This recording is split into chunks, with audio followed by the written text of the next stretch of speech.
Respondiendo a una grata convocatoria de la Fundación Metropolitana,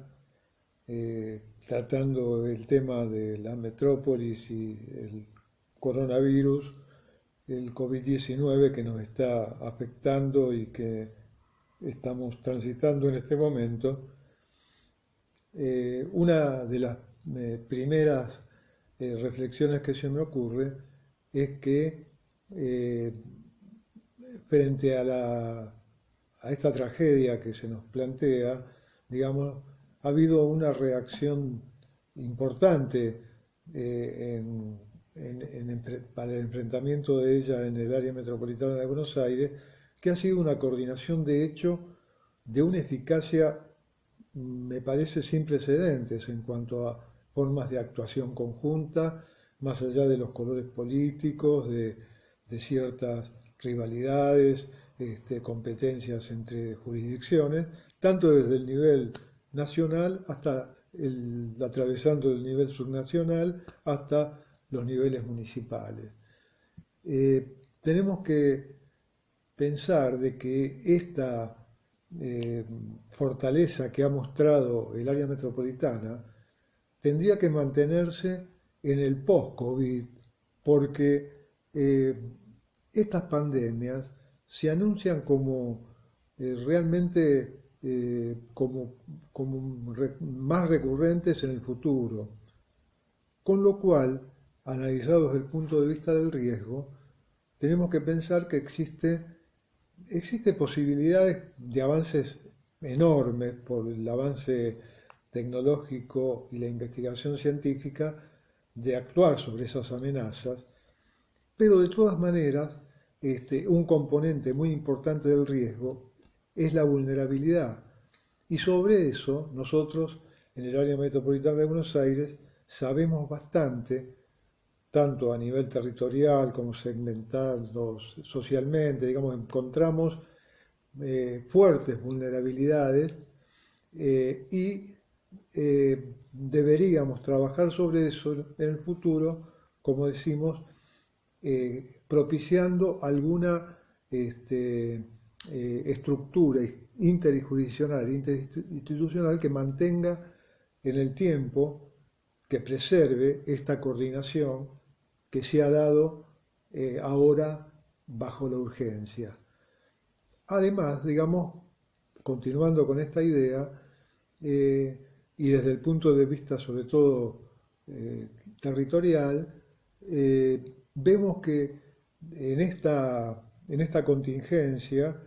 han surgido algunos debates que van a dar para largo, digamos, y que por supuesto están en los inicios, pero hay dos temas sobre el tema metropolitano que son eh, la, la cuestión de las densidades y tamaños urbanos y también la cuestión de la movilidad, tanto interurbana como urbana. En el caso de las densidades y tamaños, eh, hubo una primera reacción, digamos, que puso el foco en las grandes metrópolis por los volúmenes desbocados de mortandad y de contagios que pasaron por China, Europa, el sur de Europa, y luego en el continente americano, sobre todo en el caso de Estados Unidos,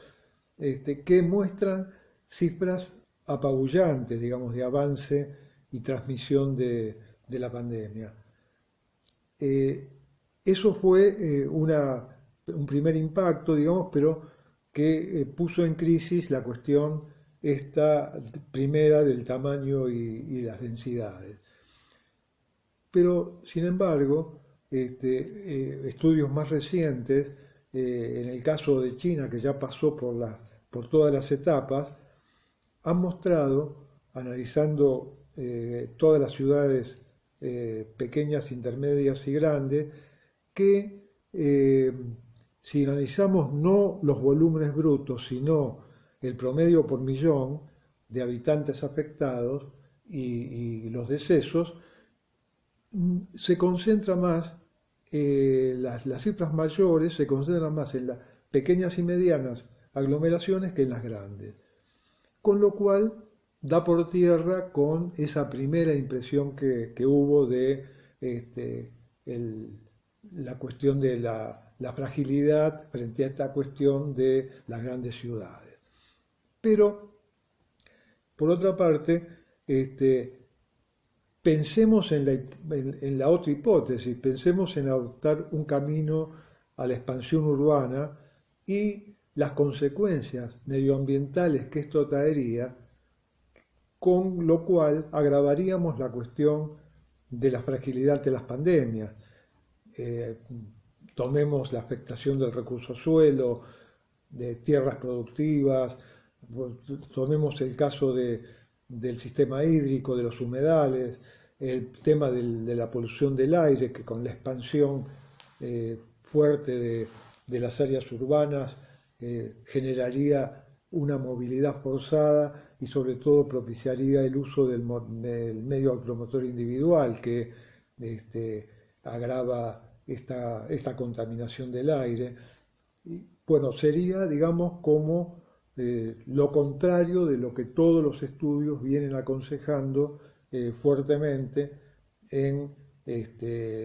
la cuestión medioambiental y en relación al cambio climático. Por otra parte, bueno, el tema de la movilidad. En el tema de la movilidad se presenta más como un caso, una cuestión coyuntural y no tan estructural como en el caso de los sistemas urbanos y el tamaño y densidad de los asentamientos humanos. En este caso, la fuerte tendencia a flujos tanto interurbanos como intraurbanos, que además se dan sobre todo en las grandes ciudades, generó una reacción en una primera instancia de, digamos, actuar sobre la demanda de transporte y sobre la oferta. Se pensó y se actuó rápidamente frente a la gran emergencia de frenar estos flujos fuertes que se producían en función de todas las posibilidades de contaminación y de expansión de la pandemia. Y en una primera instancia estuvo totalmente correcto, pero pasado un tiempo lo que vemos es que, y creo que las medidas que se están tomando ahora, por lo menos en Argentina, apuntan a eso, se está empezando a actuar sobre más la restricción de la demanda y no la restricción de la oferta. Porque la restricción de la oferta lo que hace es, digamos, actuar desplazando los puntos de congestión, tomando una cadena de situaciones de la población que demanda transporte, y no terminaría con, digamos, no disminuiría los problemas de congestión, digamos, se produciría, atentaría contra las medidas de aislamiento social que estamos propiciando. Entonces, nosotros lo que vemos es que lo correcto sería actuar más sobre la demanda, y en esto se han tomado medidas muy fuertes como el impedir los flujos internacionales, incluso interestaduales o subnacionales, incluso entre las propias ciudades. Ya en los movimientos internos de las ciudades, con la consigna del quédate en casa, o con hacer una disminución de los picos, desplazando las actividades temporalmente y evitando las horas pico, y con eso la congestión y con eso la cuestión de la proximidad entre la población que se está trasladando. Y esto parece como que es hacia donde debemos apuntar, y al contrario, con la oferta tratar de mantenerla o de ampliarla lo más posible y no dificultarla para evitar esos puntos de congestión. Pero bueno, estas son las primeras reflexiones que surgen, que, que ojalá que podamos